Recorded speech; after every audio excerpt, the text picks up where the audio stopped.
Selamat malam, kita masih bersama di satu meja The Forum. Jadwal pemilu ditetapkan, siapkah kita untuk menyelenggarakan dan tentu saja untuk berpesta demokrasi. Meskipun pesta demokrasi di Indonesia disebutkan sangat rumit, memakan korban yang cukup banyak pada tahun 2019.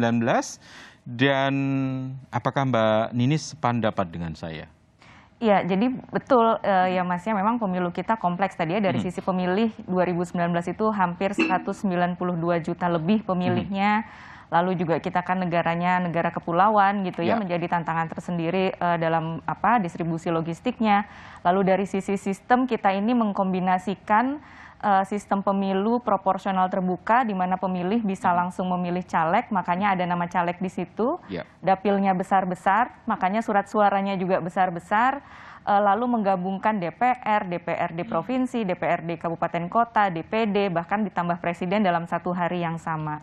Sebelum 2019, 2014 ke belakang memang belum serentak. Nah, tapi itu juga 4 yang jadi satu hari itu juga menimbulkan kompleksitas. Salah satu indikatornya adalah ternyata angka suara tidak sah kita tuh naik terus trennya. Bahkan 2019 yang lalu untuk DPR, suara tidak sah itu sekitar 11,12% atau sekitar 17 juta suara itu tidak sah.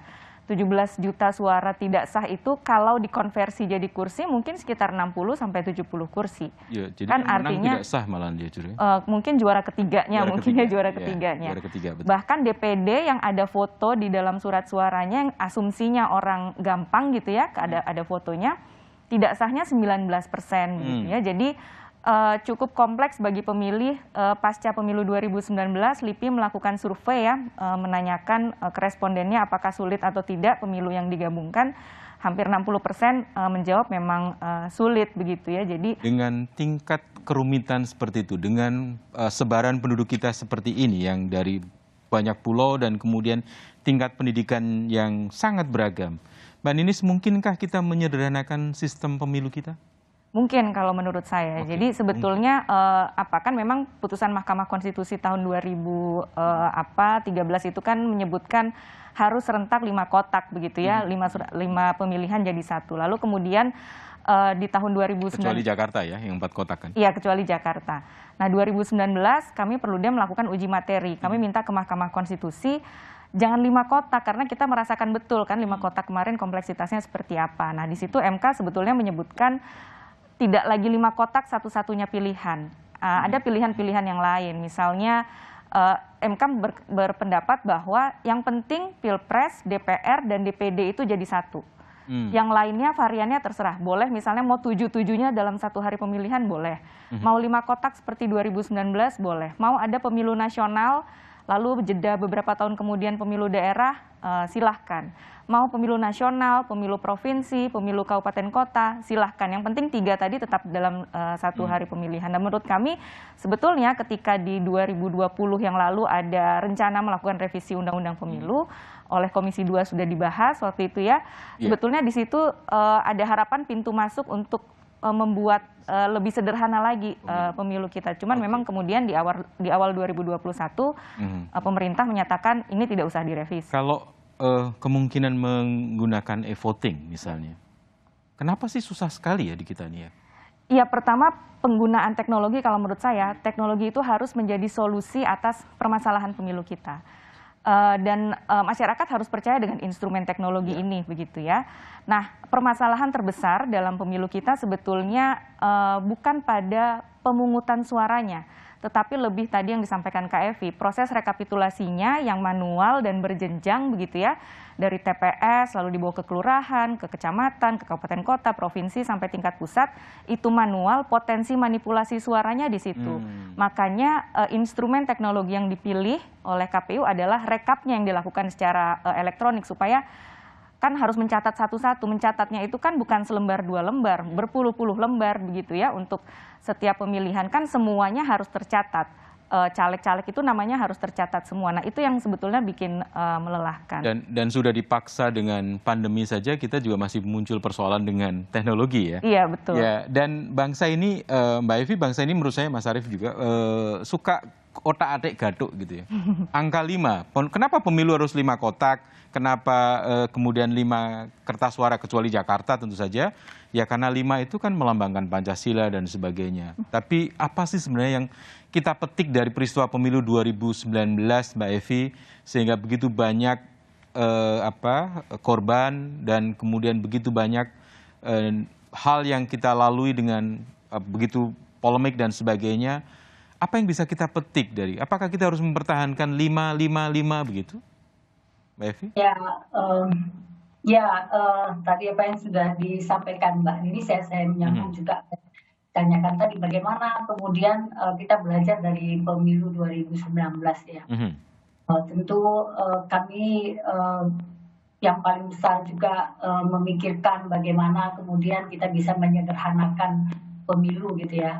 Nah, beberapa waktu kita di tahun 2021 ini sudah mulai mencoba melakukan redesign surat suara ya. Tadi supaya tidak 5 surat suara ya. Tadi ada juga disampaikan bahwa ada kesulitan dari pemilih dalam menggunakan hak pilih, kemudian tingginya juga suara tidak sah gitu ya.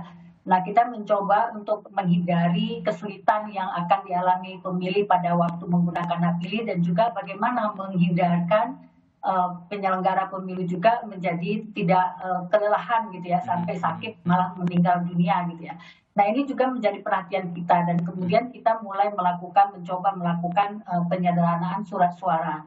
Jadi kita sudah sampai kepada penyederhanaan surat suara menjadi 3 atau 2 surat suara saja, di mana kita menggabungkan beberapa pemilu ya, presiden, DPR ya, atau juga presiden, DPR dan DPD dalam satu surat suara digabungkan, dan satu lembar surat suara lagi DPRD provinsi dan DPRD kabupaten kota. Okay. Ya, ini kemudian sudah kita simulasikan beberapa kali, terakhir kita lakukan di 3 provinsi yang mengundang pemilih dari beberapa elemen masyarakat juga penyelenggara pemilu. Dan kita menemukan mendesain juga kembali formulir yang mencoba menyederhanakan formulir untuk memudahkan pemahaman KPPS kita pada saat nanti melakukan penghitungan suara. Hasil uji cobanya kayak apa, Mbak Evi?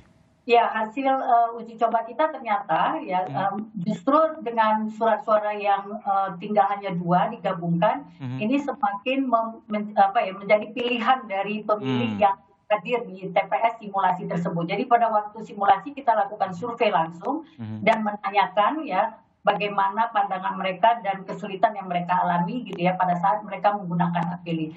Dan ini kemudian kita menemukan juga bahwa surat suara kemudian dicoblos gitu ya, walaupun masih ada juga yang tidak mencoblos pemilu yang lain ya, misalnya presiden, DPR dan DPD gitu ya. Nah, ini dilakukan pencoblosan semuanya ya, dan kemudian kita semakin sudah menemukan bahwa banyak semakin mengurangi lah suara tidak sah, walaupun masih ada sedikit kebingungan di dalam menggunakan hak pilih karena baru pertama kali gitu ya diberikan surat suara yang isinya ada 3 pemilu di dalam satu surat suara dan ada 2 pemilu. Jadi artinya bisa ya kira-kira ya pemilu 2024 akan lebih sederhana mestinya dalam jumlah surat mudah-mudahan kalau suara ini bisa diputuskan oleh KPU untuk dilakukan simulasi dan kajian serta perbaikan, ini bisa menjadi salah satu terobosan yang juga kita harapkan memudahkan penyelenggara ketika melakukan penghitungan suara. Jadi nanti dia menghitung suara juga bisa sekaligus makin mempercepat waktu. Pemilih juga ketika menggunakan hak pilih semakin singkat waktunya yang digunakan untuk menggunakan hak pilih.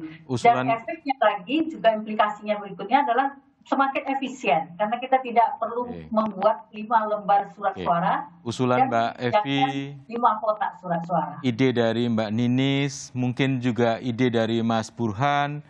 Ketika kemudian ide-ide baik itu kemudian disodorkan ke DPR, nah bisa jadi benturan nih, bisa nggak ketemu nih, begitu kan? Apakah DPR sendiri, Mas, partai politik punya rencana atau punya skema untuk menyederhanakan sistem pemilu kita, Mas? Oh, sudah pasti itu. Ya, dari undang-undang yang tidak kita rubah, belum kita rubah saja, pikiran kita sudah mengarah ke sana. Pertama adalah bagaimana pemilu kita lebih sederhana sehingga lebih mudah untuk melayani pemilih ya, karena pemilih tidak boleh dibuat sulit. yang kedua adalah murah biaya. Itulah yang kita pikirkan. Maka memang kita dorong KPU untuk melakukan simulasi. Nah, mestinya pada saat simulasi tentang bagaimana pungut hitung dan rekapitulasi itu ya partainya diundang. Karena partai sudah pasti yang akan paling berkepentingan soal itu. Partai nggak pernah diundang ya? Ya, saya ini kan Komisi 2, seluruh surat yang terkait dengan KPU, dengan Bawaslu pasti dari DPP partai ke saya dulu. Apakah ini perlu dihadiri, siapa yang harus diutus dan sebagainya. Ya, sejauh ini saya belum pernah ada informasi yang clear menyangkut soal itu. Itulah sebabnya dari tadi saya menegaskan, yang dilayani itu adalah partai politik. Ya, karena partai politik pilar demokrasi peserta pemilu, maka syaratnya mesti paham tentang partai. Ada satu pengalaman, karena tidak mengerti tentang organisasi partai, struktur partai, cara misalnya untuk menyusun sistem partai politik, ya, di mana di dalam partai itu ada perkecualian beberapa orang yang karena penugasannya mendapatkan rangkap jabatan ketua partai di tingkat provinsi sekaligus ketua partai di tingkat kabupaten, ya, dan karena itu nicknya sudah pasti sama. Lah kalau pendekatan nick salah satunya pasti hilang, ya kan? Nah, itu saja sudah problem. Jadi maksud saya memahami partai itu menjadi penting karena itulah yang dilayani. Tetapi begini, menyangkut soal penyederhanaan sudah pasti kita sangat setuju. Ya, simulasinya seperti apa? Kita juga berpikir misalnya karena juga dibolehkan dengan sistem proporsional daftar terbuka, caleg itu dipilih. Kalau calegnya ditempel saja di TPS dan sebelumnya sudah disosialisasikan, kemudian surat suaranya ada angka nomor calegnya saja, dibolehkan nggak? Kira-kira juga boleh. Kalau kemudian dibuat menjadi 3 surat suara atau tadi Mbak Evi menjelaskan 2 surat suara boleh. Nah, prinsipnya agar itu memudahkan pemilih dan tentu saja partai sudah pasti akan mensosialisasikan. Satu contoh lagi, misalnya nomor urut partai politik. Apakah nanti pemilu ke depan perlu kita undi lagi?